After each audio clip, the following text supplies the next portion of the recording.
दोस्तों ये कहानी है एक ऐसे पैरासाइट की जो कि लोगों के कान के जरिए दिमाग के अंदर घुसकर उनके पूरे ब्रेन पर काबू कर लेता है।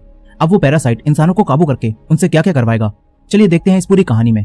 तो कहानी की शुरुआत में हम कई सारे पैरासाइट और अजीबोगरीब क्रिएचर्स को देखते हैं जो कि गंदे समुद्र से बाहर आकर अब शहर की तरफ बढ़ने लगते हैं। इसके बाद हम एक हस्बैंड और वाइफ को देखते हैं जो कि आराम से सो रहे थे, लेकिन तभी एक पैरासाइट यहाँ आकर उस आदमी के कान के अंदर घुस जाता है। थोड़ी देर के लिए वो आदमी काफी तड़पता है, लेकिन फिर वो शांत हो जाता है। अब इसके बाद हम एक लड़के शिंची को देखते हैं जो कि आराम से गाने सुन रहा था। तभी यहाँ एक और पैरासाइट आकर उसके कान में घुसने की कोशिश करता है, लेकिन शिंची ने ईयरफोन लगा रखे थे, इसीलिए अब वो पैरासाइट नाक के जरिए अंदर जाने लगता है। तभी शिंची उसे देखकर उसे दूर फेंक देता है। शिंची डरते हुए एक बुक के जरिए उसे मारने की कोशिश करता है, लेकिन वो पैरासाइट उसके हाथ पर काटकर उसके हाथ के अंदर घुस जाता है। तभी शिंची घबराकर एक केबल से अपने हाथ को बांधकर उससे बीच में ही रोक देता है। तभी शिंची की आवाज सुनकर उसकी मॉम यहाँ आ जाती है। शिंची उनसे कहता है कि उसके हाथ में कोई कीड़ा घुस गया है, लेकिन उसकी मॉम कहती है कि ये लड़का मजाक कर रहा है। वो शिंची के पास आकर उसके एक हाथ से उसका दूसरा हाथ छुड़ा देती हैं और फिर देखती हैं तो यहाँ उन्हें कोई भी कीड़ा नहीं दिखता। उन्हें लगता है कि शिंची अभी से ही सटिया गया है। शिंची भी चौंक जाता है कि आखिर वो कीड़ा कहाँ गायब हो गया। अब तभी उसकी मॉम वही गाना सुनती हैं जो शिंची सुन रहा था। फिर उसकी मॉम शिंची से कहती है कि इस तरह के गाने मत सुना कर, तभी तेरे को ऐसे वहम होने लगे हैं। अब ये कहकर उसकी मॉम यहाँ से चली जाती है। शिंची सोचता है कि वो कीड़ा आखिर कहाँ गायब हो गया। अब अगली सुबह शिंची जब ब्रेकफास्ट कर रहा होता है तो उसे अपने राइट हैंड यानी कि जिस हाथ में वो पैरासाइट घुसा था उस हाथ में अजीब सा महसूस होने लगता है। फिर हम उसी आदमी को देखते हैं जिसके अंदर पैरासाइट घुस गया था। वो आदमी अब अजीब सा बिहेव कर रहा होता है और अब वो अपनी वाइफ के पास जाता है। अचानक से उसका मुंह एक बड़े से क्रिएचर के मुंह में बदल जाता है जिसके अंदर कई सारी आंखें थीं। उसकी वाइफ कुछ भी समझ पाती इससे पहले ही वो आदमी अपनी वाइफ को खा जाता है, यानी कि उस पैरासाइट ने इस आदमी के ब्रेन को पूरी तरह से अपने काबू में करके इसे एक क्रिएचर बना दिया है। अब हम फिर से शिंची को देखते हैं जो कि अपनी दोस्त सातोमी के साथ स्कूल जा रहा था, लेकिन आज शिंची का बिहेवियर थोड़ा बदला हुआ था और उसके राइट हैंड पर उसका कोई भी काबू नहीं था। वो सातोमी को गलत जगह छू देता है और सातोमी उससे गुस्सा होकर चली जाती है। फिर क्लास में पढ़ते हुए उसकी रेजर नीचे गिर जाती है और जब शिंची उसे उठाने के लिए हाथ आगे बढ़ाता है तो तभी उसका हाथ बड़ा होकर रेजर उठा लेता है। इसके बाद बास्केटबॉल खेलते हुए शिंची बॉल को काफी दूर से उसी हाथ से रिंग में डाल देता है। शिंची कंफ्यूज हो जाता है कि उसके हाथ के साथ ये सब क्या हो रहा है, इसीलिए वो वापस घर आकर इंटरनेट पर इस बारे में सर्च करता है। तभी उसके हाथ से एक आंख बाहर आती है। शिंची उसे देखकर चौंक जाता है, लेकिन वो आंख वापस अंदर चली जाती है। शिंची अब अपना हाथ काटकर आंख निकाल कर देखने वाला था, लेकिन तभी उसका हाथ एक बड़े से सांप में बदल जाता है और उसे ही डरा देता है। फिर उसका हाथ एक छोटे क्रिएचर में बदल जाता है। शिंची उसे देखकर काफी डरा हुआ था। तभी वो क्रिएचर कहता है कि मैं फेल हो गया। शिंची कहता है कि ये मेरे हाथ को क्या हो गया। तभी वो क्रिएचर भी कहता है कि ये मेरे हाथ को क्या हो गया। अब वो क्रिएचर शिंची की बातों को दोहराने लगता है। फिर वो शिंची को बताता है कि मैंने तुम्हारा हाथ खा लिया है। वो क्रिएचर शिंची से कहता है कि मुझे बात करना सिखाओ। वहीं दूसरी तरफ हम उसी आदमी को देखते हैं जिसकी बॉडी पर उस पैरासाइट ने कब्जा कर लिया था और वो पैरासाइट भी अब टीवी के जरिए इंसानों की भाषा सीख रहा था। और तो और उसने इस आदमी की वाइफ को खा लिया होता है। अब अगले दिन सुबह शिंची जब सोकर उठता है तो वो देखता है कि वही क्रिएचर जो कि उसके हाथ से जुड़ा हुआ है वो उसका लैपटॉप और बुक से इंसानों से जुड़ी इन्फॉर्मेशन पढ़ रहा है। शिंची उससे कहता है कि मैं हॉस्पिटल जाकर तुझे कटवा दूंगा, कि मैं तेरे हाथ की सेल से जुड़ा हुआ हूँ, इसलिए तुम्हें अपना पूरा हाथ कटवाना पड़ेगा, जो कि शिंची कभी भी नहीं करवा पाएगा। अब वो पैरासाइट शिंची को बताता है कि वो उसकी पूरी बॉडी पर कब्जा करने की कोशिश कर रहा था, लेकिन क्योंकि शिंची ने उसे हाथ में ही रोक दिया तो इसके बाद वो शिंची के हाथ पर ही कब्जा कर पाया और अब वो दोनों एक दूसरे से जुड़ चुके हैं। ये क्रिएचर कहता है कि तुम मेरे होस्ट हो और मैं अपने होस्ट के बगैर कुछ भी नहीं कर सकता। फिर वो क्रिएचर कहता है कि तुम मुझे मिगी बुलाओ। मिगी शिंची के जरिए स्कूल में कई सारी बुक्स पढ़ता है और इंसानों के बारे में और भी ज्यादा जानता है। वो स्टूडेंट्स को फाइटिंग प्रैक्टिस करते हुए भी देखता है और मिगी सिर्फ उन्हें देखकर ही फाइटिंग स्किल सीख लेता है। अब इसके बाद हम पेंटिंग क्लास में शिंची को देखते हैं जो कि अपनी पेंटिंग पर काम कर रहा था। तभी सातोमी यहाँ आती है और उससे कहती है कि अगर तूने फिर से वो सब किया ना तो मैं तेरी जान ले लूंगी। इसके बाद सातोमी शिंची की पेंटिंग देखती है और फिर यहाँ से चली जाती है। अब स्कूल के बाद शिंची रात में जब बात ले रहा होता है तो तभी मिगी कहता है कि मुझे तुम्हारी बॉडी को इन्वेस्टिगेट करना है। मिगी शिंची की पूरी बॉडी को देखने लगता है। यहाँ मिगी और शिंची में अच्छी दोस्ती हो गई होती है और मिगी शिंची को कोई भी नुकसान नहीं पहुंचाता, लेकिन इसी शहर में कई सारे पैरासाइट ने और लोगों की बॉडी पर भी कब्जा कर लिया होता है और वो पैरासाइट लोगों को मारकर खा रहे थे। ये खबरें पूरे शहर में फैल जाती हैं, लेकिन किसी भी आम इंसान को ये पता नहीं होता कि लोगों को कौन मार रहा है। अब एक दिन शिंची बस से कहीं जा रहा था, तभी मिगी शिंची से कहता है कि मुझे यहाँ पर किसी अपने जैसे पैरासाइट होने का एहसास हो रहा है। मिगी शिंची को यहीं उतरवा कर उसे एक शॉप में ले जाता है जहाँ इन्हें एक आदमी दिखता है। उसके शरीर पर भी एक पैरासाइट ने कब्जा कर लिया था और वो आदमी एक नॉर्मल आदमी को मारकर खा रहा था। उस आदमी को भी एहसास हो जाता है कि शिंची के शरीर में एक पैरासाइट है, इसीलिए वो आदमी शिंची को इंसानों का मीट खाने के लिए देता है। लेकिन फिर उसे पता चलता है कि शिंची का ब्रेन अभी उसके काबू में है और पैरासाइट उसके हाथ से जुड़ा हुआ है। अब तभी मिगी को कुछ एहसास होता है। मिगी शिंची से कहता है कि अब ये तुम्हें मार देगा, यहाँ से भागो। शिंची बाहर निकलने की कोशिश करता है, लेकिन उससे दरवाजा नहीं खुलता। तभी वो आदमी शिंची के पास आता है और अपना एक हाथ काटकर मिगी से कहता है कि तुम शिंची के हाथ को छोड़कर मेरे हाथ पर आ जाओ। लेकिन मिगी और शिंची में अच्छी दोस्ती हो गई थी, इसलिए मिगी उसके हाथ पर जाने से मना कर देता है। फिर मिगी शिंची की जान बचाने के लिए इस पैरासाइट से फाइट करता है और क्योंकि मिगी ने शिंची के स्कूल में स्टूडेंट को फाइट करते हुए देखा था, इसलिए शिंची उन्हीं मूव्स का इस्तेमाल करके इस पैरासाइट के ब्रेन और बॉडी को अलग कर देता है, जिससे वो पैरासाइट वहीं मर जाता है। अब तभी यहाँ कोई आने लगता है। शिंची पीछे के दरवाजे से जहाँ से वो आया था वहीं से भाग जाता है। शिंची अपनी मॉम को इस बारे में कुछ भी नहीं बता पाता। यहीं अब इस शहर में काफी लोग गायब हो रहे थे और उनकी लाशें मिल रही थी। सिंची के अलावा कोई भी नहीं जानता था कि उन्हें पैरासाइट मारकर खा रहे हैं। सिंची मिगी से कहता है कि तुम अपने पैरासाइट दोस्तों से कहो कि वो लोगों को मारकर ना खाएं, लेकिन मिगी कहता है कि हमारा खाना इंसान है। वो कहता है कि जैसे तुम इंसान सब्जियां और एनिमल्स को मारकर खाते हो, वैसे ही हम जिंदा इंसानों को खाते हैं।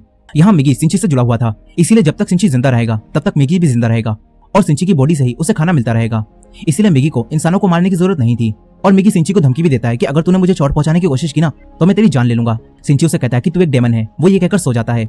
वहीं दूसरी तरफ उसी शॉप में हम एक पुलिस ऑफिसर को देखते हैं जिसे उसी पैरासाइट की डेड बॉडी मिलती है जिसे सिंची और मिगी ने मारा था। यहाँ इन दोनों पुलिस ऑफिसर को पता चलता है कि मरने वाले आदमी ने पहले किसी इंसान का मीट खाया था। ये दोनों पुलिस ऑफिसर्स अब इस केस को सोल्व करने की कोशिश करते हैं। अगले दिन हम सिंची को देखते हैं जो कि अपने स्कूल में था। तभी मिगी को एहसास होता है कि यहाँ भी उसी के जैसा कोई पैरासाइट है जिसने किसी इंसान को अपने काबू में कर लिया है।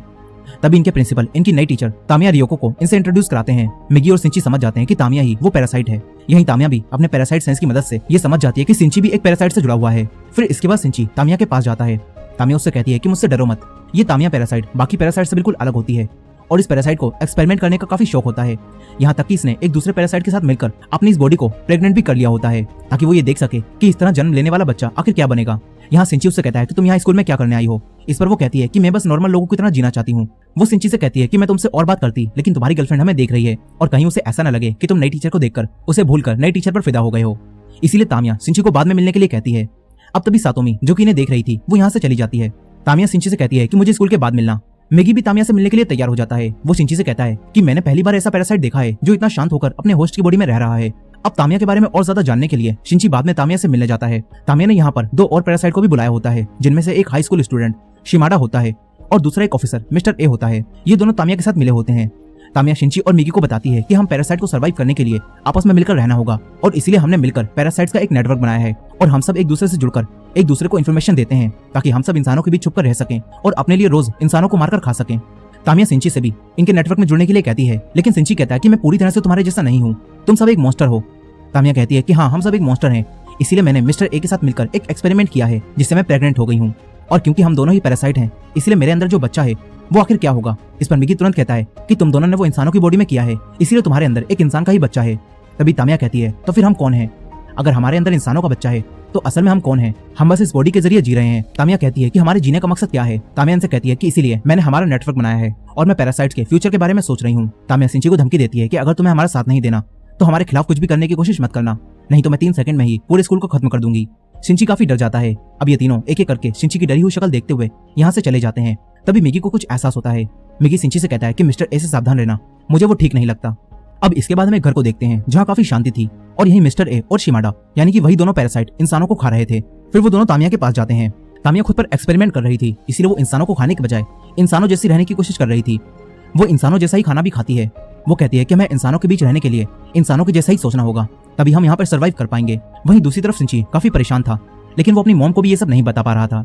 वो अपनी मॉम से कहता है कि आप घर में ही रहना, क्योंकि वो जानता था कि बाहर काफी ज्यादा पैरासाइट हैं जो इंसानों को मारकर खा रहे हैं, लेकिन उसकी मॉम ये नहीं जानती थी, इसलिए वो सिंची की बात पर खास ध्यान नहीं देती। अब एक दिन रात में अपने घर आते समय सिंची का सामना मिस्टर ए से हो जाता है और मिस्टर ए को ये पता चल चुका था कि उस शॉप में जो पैरासाइट मारा था उसे सिंची और मिगी ने ही मिलकर मारा था।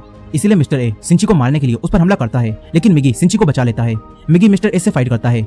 इन दोनों में यहाँ काफी तगड़ी फाइट चल रही थी। तभी सिंची आगे बढ़कर मिस्टर ए के अंदर एक लोहे का पाइप घुसा देता है जिससे मिस्टर ए की बॉडी से खून बहने लगता है और क्योंकि ये पैरासाइट एक इंसान की बॉडी में था इसीलिए ये बॉडी कमजोर होने की वजह से पैरासाइट भी कमजोर होकर वहीं गिर जाता है।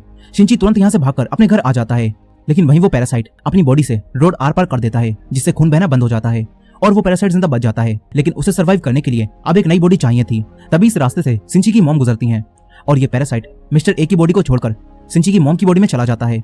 फिर थोड़ी देर बाद मिगी को एहसास होता है कि मिस्टर ए वाला पैरासाइट उनकी तरफ ही आ रहा है। वो सिंची को छुपने के लिए कहता है। सिंची एक चाकू लेकर वहीं छुप जाता है। तभी उसकी मॉम घर में आती है। मिगी समझ जाता है कि मिस्टर ए वाला पैरासाइट अब उसकी मॉम की बॉडी में आ गया है, लेकिन सिंची के लिए ये विश्वास कर पाना काफी मुश्किल था। तभी वो पैरासाइट डायरेक्ट सिंची के हार्ट पर हमला करता है और उसके हार्ट को जख्मी कर देता है। सिंची वहीं गिर जाता है। सिंची की बॉडी में अब एक छेद हो जाता है। फिर वो पैरासाइट यहाँ से कहीं और चला जाता है। यहीं सिंची अब मर रहा होता है, लेकिन मिगी सिंची को बचाने के लिए उसके हाथ से निकलकर उसकी बॉडी में चला जाता है। धीरे धीरे समय बीतता है और कुछ दिन बीत जाते हैं। मिगी सिंची के हाथ में दोबारा से वापस आ जाता है और सिंची जाग जाता है। सिंची अब बिल्कुल ठीक हो गया होता है। फिर मिगी उसे बताता है कि मैंने तुम्हारे हार्ट को ठीक करने के लिए अपने एक हिस्से को वहां छोड़ दिया, जिससे तुम्हारा हार्ट वापस रिकवर हो गया और तुम्हारी जान बच गई। मगर यहाँ सिंची दोबारा से जिंदा होने से बिल्कुल भी खुश नहीं था। उसके लिए अब जिंदगी में कुछ भी नहीं बचा था। यहाँ सिंची खूब रोता है। फिर अगले दिन सिंची तामिया के पास जा रहा था। तभी उसे रास्ते में सातोमी मिलती है। सातोमी उससे बात करती है, लेकिन सिंची का बिहेवियर अब फिर से बदलने लगा था। वो सातोमी से बात नहीं करता और भागता हुआ डायरेक्ट तामिया के पास आ जाता है। वो तामिया से कहता है कि मिस्टर ए कहाँ है, लेकिन तामिया कहती है कि उसे तो तुमने मार दिया। यहाँ तामिया सब कुछ जानती थी, लेकिन फिर भी वो बनकर दिखा रही थी। मिगी तामिया को बताता है कि मिस्टर ए ने उस पुलिस ऑफिसर की बॉडी को छोड़कर सिंची की मॉम की बॉडी को ले लिया है। सिंची कहता है कि मिस्टर ए तुमसे जुड़ा हुआ था, इसलिए तुम्हें जरूर पता होगा कि वो कहाँ है। लेकिन तामिया साफ साफ सिंची को मिस्टर ए का पता बताने से मना कर देती है। सिंची उसे डराने के लिए एक चाकू निकालता है, लेकिन तामिया इन दोनों को ही डराकर यहाँ से जाने लगती है।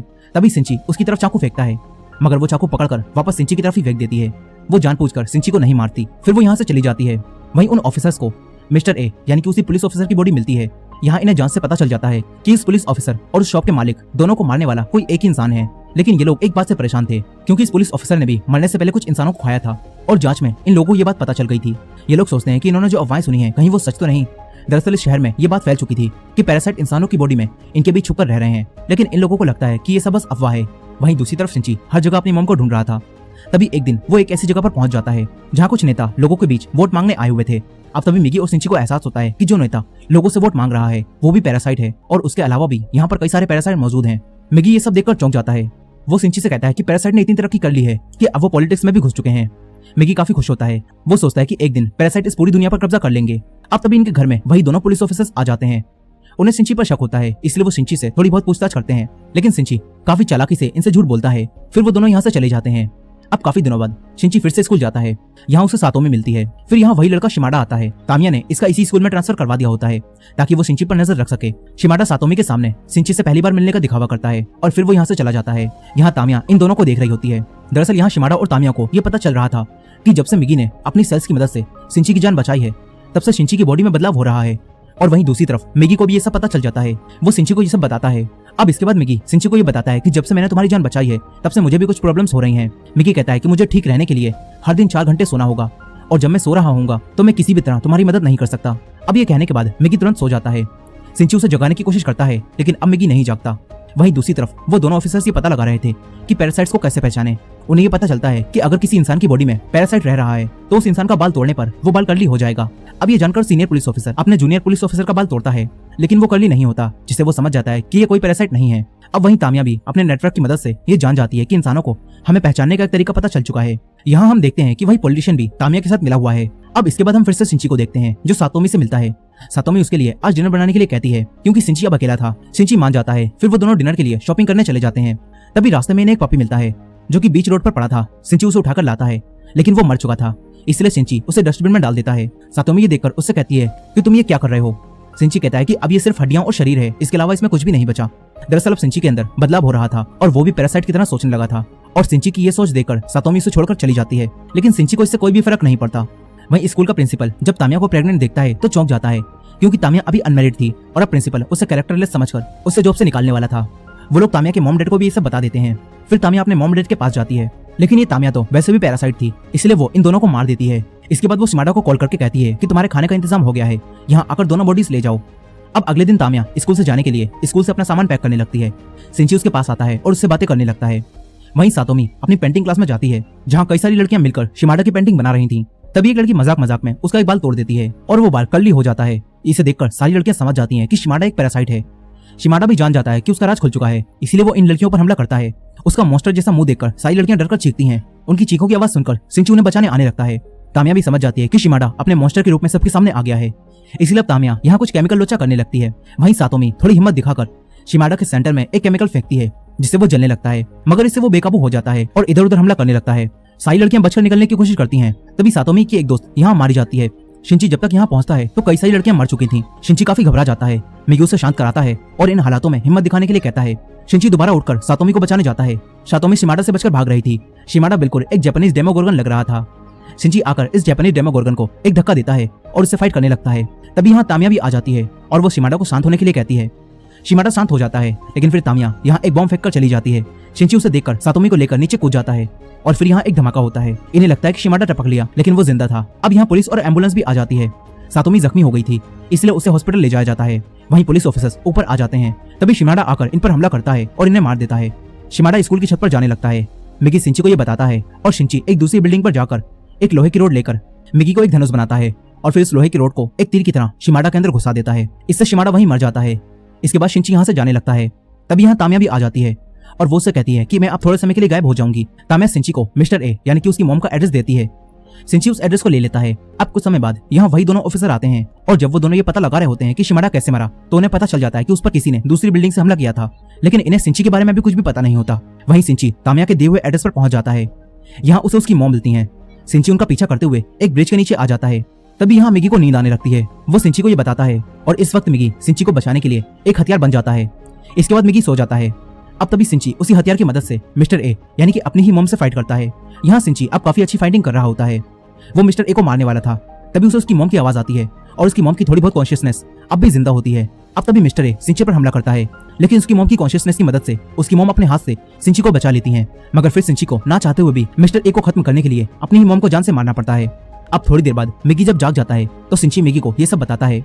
अब इसके बाद हम उसी पैरासाइट पॉलिटिशियन को देखते हैं और उसकी पार्टी ने अब इलेक्शन जीत लिया होता है। इससे वो पैरासाइट अब एक ऊंची पोस्ट पर बैठ जाता है। लेकिन इसी दौरान उन्हीं दोनों पुलिस ऑफिसर्स को हेडक्वार्टर बुलाया जाता है और एक दूसरी टीम का चीफ इनसे पैरासाइट के बारे में सारी इन्फॉर्मेशन ले लेता है, क्योंकि अब इंसानों को ये पता चल चुका है कि पैरासाइट्स इनके बीच छुपकर रह रहे हैं और इसीलिए इंसानों को बचाने के लिए ये लोग एक ऑपरेशन चलाने वाले हैं जिसका नाम है ह्यूमन लाइफ प्रोडक्शन। अब इसके बाद हम उसी पॉलिटिशियन को देखते हैं जो कि तामिया के पास जाता है और इन दोनों के साथ अब एक काफी खतरनाक पैरासाइट भी होता है जिसका नाम गोटू होता है। और अब वो तामिया को बताता है कि वो सारी मैनकाइंड को खत्म कर देगा, लेकिन अब तामिया को अपने आने वाले बच्चे की चिंता होने लगती है। वहीं दूसरी तरफ सिंची हॉस्पिटल में सातोमी से मिलने जाता है और डिसाइड करता है कि वो अब सारे पैरासाइट को ढूंढकर उन्हें जान से मार देगा। इसी दौरान हम देखते हैं कि कोई सिंची पर नजर रख रहा है। वो सिंची और मिगी की एक साथ फोटो लेता है और इसी एंडिंग के साथ ये कहानी यहीं खत्म हो जाती है। दोस्तों ये कहानी अभी अधूरी है, लेकिन अगर आपको इसका सेकंड पार्ट भी देखना है तो इस वीडियो को लाइक करके कमेंट में नेक्स्ट पार्ट जरूर लिखिएगा। और ये वीडियो पसंद आई हो तो वीडियो को लाइक करके हमारे चैनल वॉच मिस्ट्रीज हिंदी को सब्सक्राइब कर लीजिए। मिलते हैं नेक्स्ट वीडियो में।